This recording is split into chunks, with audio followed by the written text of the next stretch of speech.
Hi, we're the Ropers, and since March 20th, we've been under a stay-at-home order due to the coronavirus pandemic. Just like most of you. That's 66 days, as you can tell. It's been good and bad. Best garden ever, worst hair days ever, not spending as much money as usual, definitely not having as much fun with friends as usual, and watching way too much news about the pandemic. But that's what this show is all about. 4 months into 2020, which may prove to be the longest year ever, it already seems like it has been, it seems like a good time to look back over what has happened from January to May and think about where we go from here. 2020 will be a crossroads for all of us, and we need to choose the right path and stick with it. Mistakes have been made. First, a look at the numbers, and it's all about the numbers. In January, there was only one known case of coronavirus in the United States. In February, a slow but seemingly manageable increase. But by March, the meaning of exponential growth became painfully clear, and before long, the United States became the country in the world with the greatest number of cases and deaths. And that statistic holds right up until today.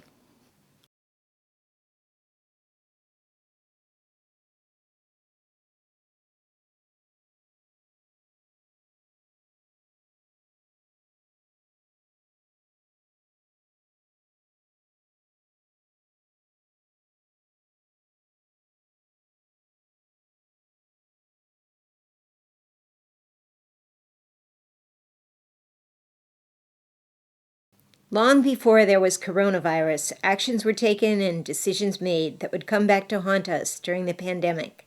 Outgoing officials from Obama's team worked through a pandemic playbook for the incoming president, but it was ignored by the new administration. During the years before 2020, they cut more than 2/3 of the CDC staff in China and cut the pandemic response team from the National Security Council. And now, the timeline of a pandemic and some memorable quotes from it. January 2020, a few rumbles from China about a new virus, but only one case in the United States.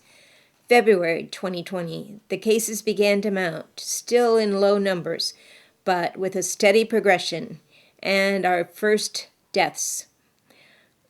This is when action should have been taken to mitigate the coming disaster. January 11th, China reports its first death caused by the virus. January 21st, the United States confirms its first case, a man in Washington state just back from Wuhan. January 23rd, Wuhan, a city of 11 million plus, is cut off by Chinese authorities. There and in other countries, 17 are dead and more than 570 infected. January 30th, the World Health Organization declares a global health emergency. January 31st, the U.S. President restricts travel from China. February 5th, a cruise ship, the Diamond Princess, is quarantined in Yokohama. February 6th, the first American dies of coronavirus in California. It is not recognized at the same time as the cause of death. Later researchers realized the virus may have been spreading through the country before anyone was aware of it. February 11th, the World Health Organization names the new disease COVID-19, Coronavirus Disease 2019. February 14th, France announces first coronavirus death in Europe. February 17th, WHO says the window of opportunity is closing for containment. February 19th, 328 Americans are evacuated from the Diamond Princess, among them 14 who test positive for the virus. February 23rd, Italy sees surge in cases and deaths. February 24th, the President asked Congress for $1.25 billion for coronavirus response. February 26th, the President names Vice President Mike Pence to coordinate the government's response to the coronavirus. The first known case of community spread in the United States is announced by the CDC. February 28th, the number of infections in Europe spike. February 29th, U.S. announces its first known death of a coronavirus patient in Seattle, Washington. The administration issues travel bans for Italy, South Korea, and Iran. March 2020 is when we all realized the coronavirus was coming to the United States, and it was going to be bad. Any assurances to the contrary? By the end of the month, it was obvious we didn't have enough supplies or equipment to deal with a pandemic, and we were competing with other countries from all over the world. Ventilators, PPE, drugs, test kits, all in supplies inadequate to the need. Maybe outsourcing so much of our critical supply chains was not a good idea. The New York region, including Connecticut, became the epicenter of the virus, with staggering numbers of cases and hospitals stretched to the limit. March 2nd, experts predict 12 to 18 months of research to find a vaccine. March 3rd, CDC lifts all federal restrictions on coronavirus testing. CDC had previously rejected WHO's test kit, but their own did not work. March 8th, Italy forced to quarantine 60 million residents. March 9th, the St. Patrick's Day parade is canceled in Boston. March 10th, the phrase "flatten the curve" is all over Twitter. March 11th, Trump blocks most visitors from Europe except for those from Britain. World Health Organization declares it a pandemic. Stock market plunges. March 12th, Jared Kushner is tapped to join the coronavirus response team to coordinate use of private sector companies to meet glaring shortages. March 13th, Trump declares a national emergency as hospitals start setting up triage tents and recalling retired doctors. March 15th, CDC recommends no gatherings of 50 people or more. New York City's public school system closes. March 16th, the White House advises citizens to avoid groups of more than 10. March 18th, $3 trillion Family First Coronavirus Response Act is signed into law to support unemployment, nutrition, insurance, and sick leave needs. March 20th, Florida Governor DeSantis refuses to close down state, and students from around the country flood to the beaches for their spring break. March 21st, companies move to produce medical supplies, but the president refuses to invoke the Defense Production Act. March 22nd, administration pushes for no oversight on $500 billion in stimulus funds. March 23rd, White House press briefings replace rallies, but last up to 2 hours. March 24th, Tokyo Olympics delayed till 2021. March 26th, United States leads the world in confirmed coronavirus cases with 81,321.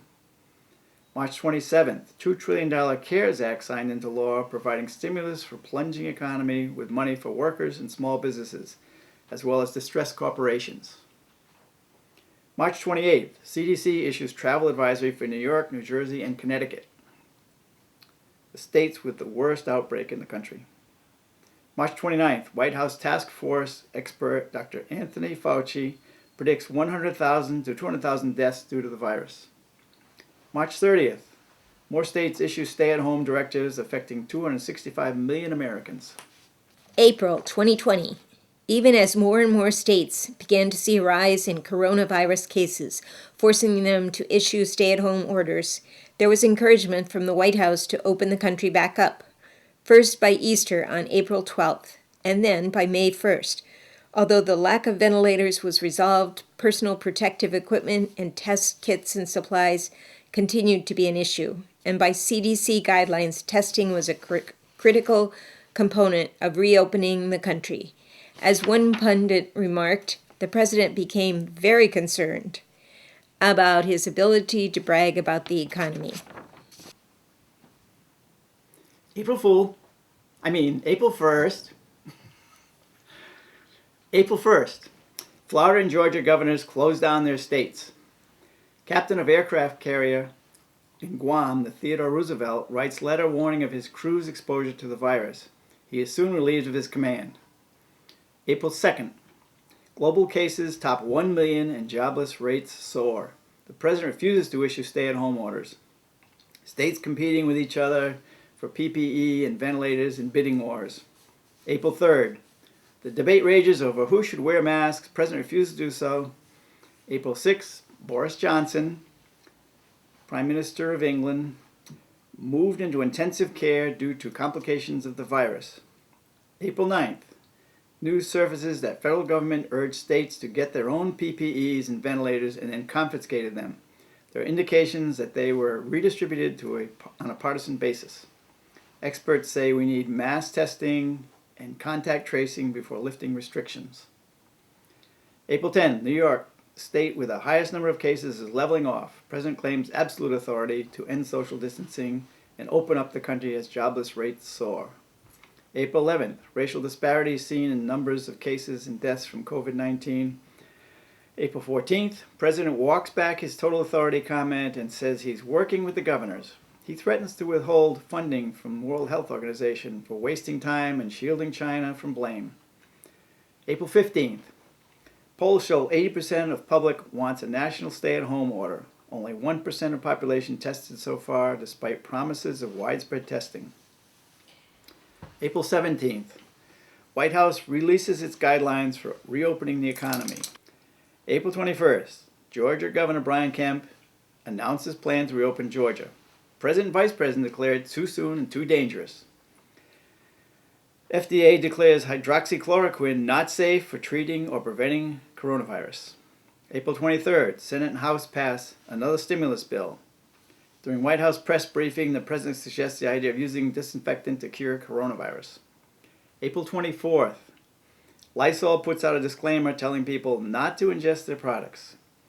April 25th, no daily White House briefing. April 27th, Washington Post reports that beginning in early January, United States intelligence agencies produced more than a dozen classified briefings warning about the coronavirus threat, but the president rarely reads his daily briefings.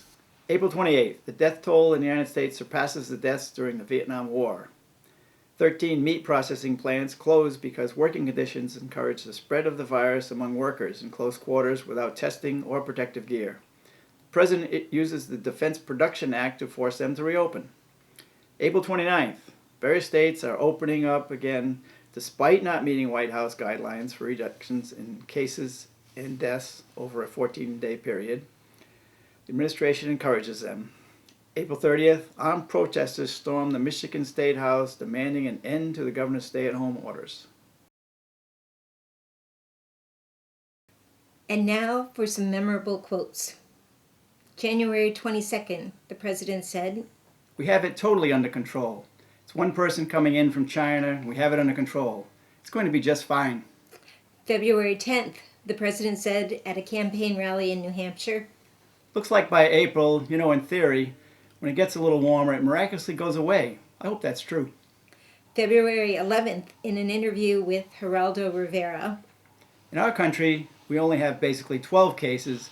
Most of those people are recovering, in some cases fully recovered. So it's actually less." February 24th, a tweet from the president. "The coronavirus is very much under control in the USA. Stock market's starting to look very good to me."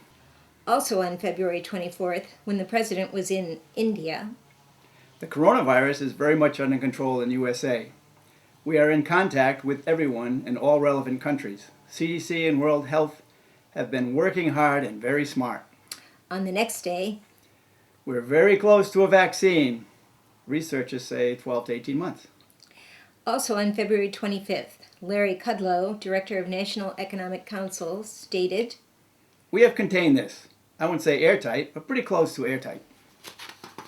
February 26th, the president claimed, "This is flu. This is like a flu." February 27th, Alexander Azar, Secretary of Health and Human Services, speaking before Congress and explaining why not everyone will be able to afford a vaccine. "We would want to ensure that we work to make it affordable, but we can't control that price because we need the private sector to invest." The president on February 28th. "It's going to disappear. One day it's like a miracle. It will disappear." Again on the 28th at a rally in South Carolina. Now the Democrats are politicizing the coronavirus. One of my people came up to me and said, "Mr. President, they tried to beat you on Russia, Russia, Russia. That didn't work out too well. They couldn't do it. They tried the impeachment hoax. That was on a perfect conversation. They tried anything. They tried it over and over, and this is their new hoax." The president in a tweet on March 5th. The April 2009-2010 swine flu, where nearly 13,000 people died in the U.S. was poorly handled. During a visit to the CDC in Atlanta on March 6th, the president talked about his natural ability to handle something like the coronavirus and claimed anybody that wants a test can get a test. Not true even 2 months later. March 7th from Mar-a-Lago. No, I'm not concerned at all. No, I'm not. We've done a great job. March 10th, the president. It will go away. Just stay calm. It will go away. March 13th, the president in response to a reporter asking about the lag in testing. I don't take responsibility at all. March 17th, at his task force briefing. I felt it was a pandemic long before it was called a pandemic. I've always viewed it as very serious. Same day, same briefing. We're getting rid of this virus. That's what we're doing. We want to have as few deaths as possible. March 18th, the president dubs the coronavirus the Chinese virus. March 19th, the president's first mention of hydroxychloroquine. Nothing will stand in our way as we pursue any avenue to find what best works against this horrible virus. Now, a drug called chloroquine, and some people would add to it hydroxychloroquine, it is known as a malaria drug, and it's been around for a long time, and it's very powerful. But the nice part is it's been around for a long time, so we know that if things don't go as planned, it's not going to kill anybody. March 20th, Peter Alexander, an NBC News reporter, asked at a task force briefing, "What do you say to Americans who are watching you, who are scared?" The president's response, "I say that you're a terrible reporter." That's what I say. I think this is a very nasty question. March 22nd, in a presidential tweet, "We cannot let the cure be worse than the problem itself." March 24th, in a task force briefing, the president said, "America will again and soon be open for business. Very soon. A lot sooner than 3 or 4 months that somebody was suggesting." March 25th, in another daily briefing, "Nobody would ever believe a thing like that's possible. Nobody could have ever seen something like this coming. But now we know, and we know it can happen and happen again." Tweets on March 25th. "The United States has done far more testing than any other nation by far. The lamestream media is the dominant force in trying to get me to keep our country closed as long as possible in the hope that it will be detrimental to my election success. The real people want to get back to work ASAP. We will be stronger than ever before." March 29th, in a tweet, "Because the ratings of my news conferences are so high, Bachelor finale, Monday Night Football type numbers, according to the New York Times, the lamestream media is going crazy." March 30th, the president on a call to Fox News talking about the coronavirus relief bill. "The things they had in there were crazy. They had levels of voting that if you ever agreed to it, you'd never have a Republican elected in this country again." March 31st, the president claimed, A lot of people said, "Ride it out. Don't do anything. Just ride it out and think of it as the flu." But it's not the flu. It's vicious. On April 2nd, Chuck Schumer, Democratic Senator of New York, stated, "The only way we will fix our PPE and ventilator shortage is with a data-driven, organized, and robust plan from the federal government. Anything short of that will inevitably mean this problem will remain unsolved and prolong this crisis." In response, the president wrote, "Thank you for your Democrat public relations letter and incorrect sound bites, which are wrong in every way. As you are aware, the federal government is merely a backup for state governments. Unfortunately, your state needed far more of a backup than most states. Also on April 2nd, at a task force briefing, The sacrifices we make over the next 4 weeks will have countless American lives saved. We're going to save a lot of American lives." April 3rd, in response to CDC guideline recommending wearing a mask when going out in public, "It's going to be really a voluntary thing. You can do it. You don't have to do it. I'm choosing not to do it. But some people may want to do it, and that's okay. It may be good, probably will. They're making recommendation. It's only a recommendation." April 4th, the president suggested, "Hydroxychloroquine. Try it if you'd like. I want them to try it. And it may work and it may not work. But if it doesn't work, it's nothing lost by doing it." April 6th, at the daily press briefing, The Democrats want to make Trump look as bad as they can because they want to try and win an election that they shouldn't be allowed to win based on the fact that we have done a great job. April 7th, at a task force briefing. Mail ballots. They cheat. People cheat. The president voted absentee in the Florida Republican primary this year. He says that's acceptable because he's allowed to. And again, at the task force briefing. The cases really didn't build up for a while. But you have to understand, I'm a cheerleader for this country. I don't want to create havoc and shock and everything else. But ultimately, when I was saying that, I'm also closing it down. I obviously was concerned about it because I closed down our country to China. April 9th, Jared Kushner attended the coronavirus task force briefing and stated, The notion of the federal stockpile is that it's supposed to be our stockpile. It's not supposed to be the state's stockpiles that they then use. Asked about that concept later, the president said, It was a gotcha question. You know what our means, United States of America. We take that our and we distribute it to the states to keep our country because the federal government needs it too, not just the states. It's such a basic and simple question, and you try and make it sound so bad. You have to be ashamed of yourself. The president, at the April 13th briefing and in reference to opening up the states which were closed by the governors, I'm going to put it very simply. The President of the United States has the authority to do what the President has the authority to do, which is very powerful. The President of the United States calls the shots. But by April 16th, he had changed his mind. It's going to be up to the governors. We're going to work with them, we're going to help them, but it's going to be up to the governors. April 14th, in the middle of a pandemic, the president revealed, Today I am instructing my administration to halt funding of the World Health Organization while a review is conducted to assess its role in severely mismanaging and covering up the spread of the coronavirus. April 15th, We think some of the states can actually open up before the deadline of May 1st. And I think that will be a very exciting time indeed. and 2 days later, on April 17th, the president tweeted, Liberate Michigan! Liberate Minnesota! Liberate Virginia! April 22nd, speaking about Georgia Governor Brian Kemp's decision to reopen parts of the state's economy, including spas, barbershops, and nail salons. It's just too soon. Other quotes from the task force briefing on April 22nd.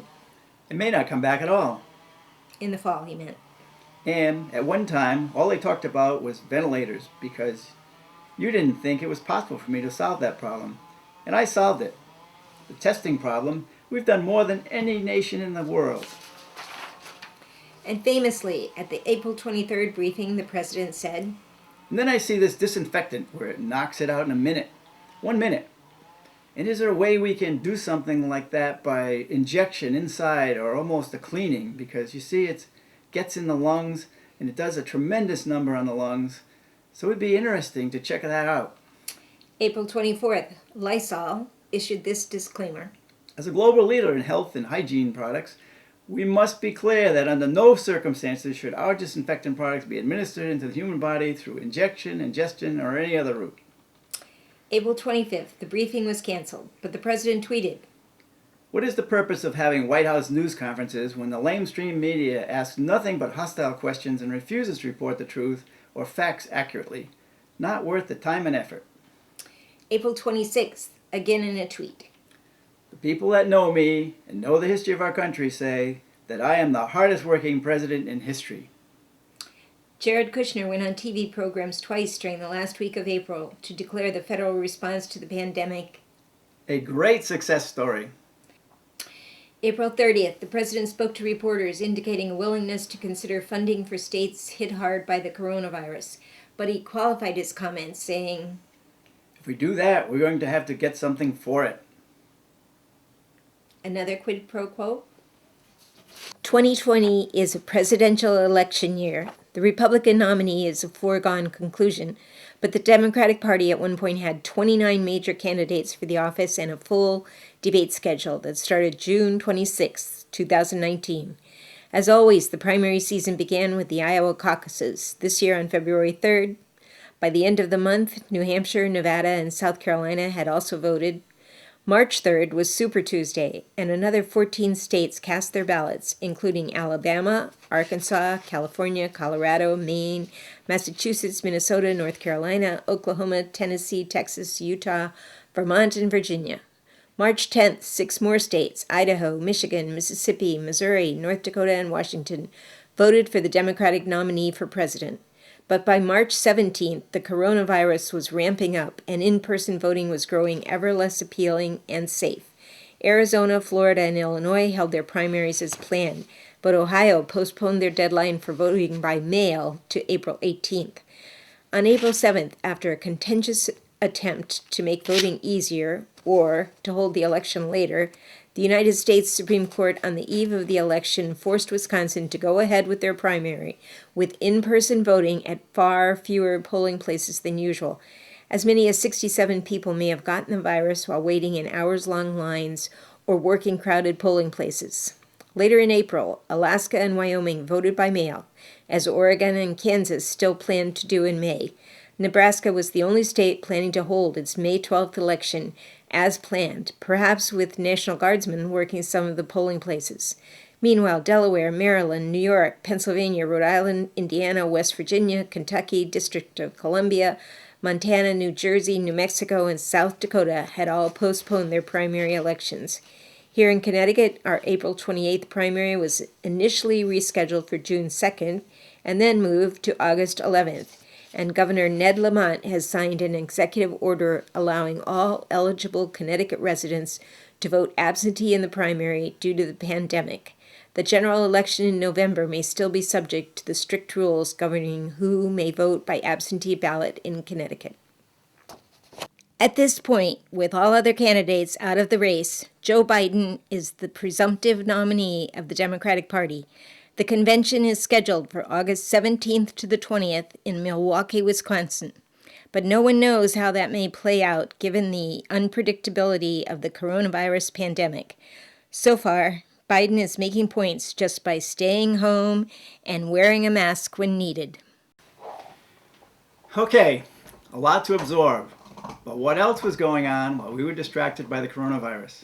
Here's a little of it. January 3rd. Iranian General Qasem Soleimani is killed in a U.S. airstrike in Iraq. February 5th. The president is acquitted by the Senate on 2 impeachment charges brought by the House. He will claim later that impeachment distracted him from the threat of the coronavirus. But records show he went to Mar-a-Lago 4 times in the first 2 months of the year, held frequent campaign rallies, and repeatedly went golfing. February 6th. Gordon Sondland and Alexander Vindman, who had testified during impeachment hearings, are ousted. February 8th. The president proposed budget cuts of $800 billion from Medicaid. February 10th. Attorney General William Barr says federal agents cannot open an investigation of a presidential candidate without Barr's consent. February 14th. Secretary of State Mike Pompeo meets with Russian Foreign Minister Sergei Lavrov in Munich in a meeting the American side tried to keep secret. February 16th. Senators Lisa Murkowski and Susan Collins announced grants to their states. February 20th. The president fires Joseph McGuire, acting director of National Intelligence, after a briefing before Congress indicated that Russia is again trying to interfere with our election. Richard Grenell, who denies Russia interfered in the 2016 election, is appointed as acting director. March 3rd. The president claims... No, you gotta come in here. I'm sure they can hear that. It's all right. That's what else was happening during the coronavirus. No. Dog chewing bone. There.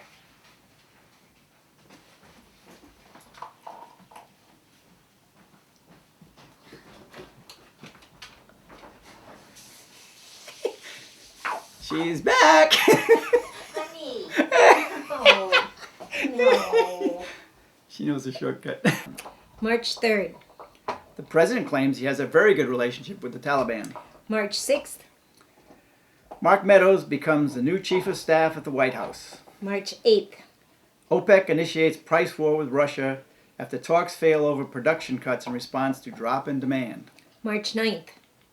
The Russian ambassador Anatoly Anatov and Treasury Secretary Stephen Mnuchin meet secretly to discuss, quote, implementation of the arrangements reached by Vladimir Putin and Donald Trump during the summits in Helsinki in 2018 and Osaka in 2019.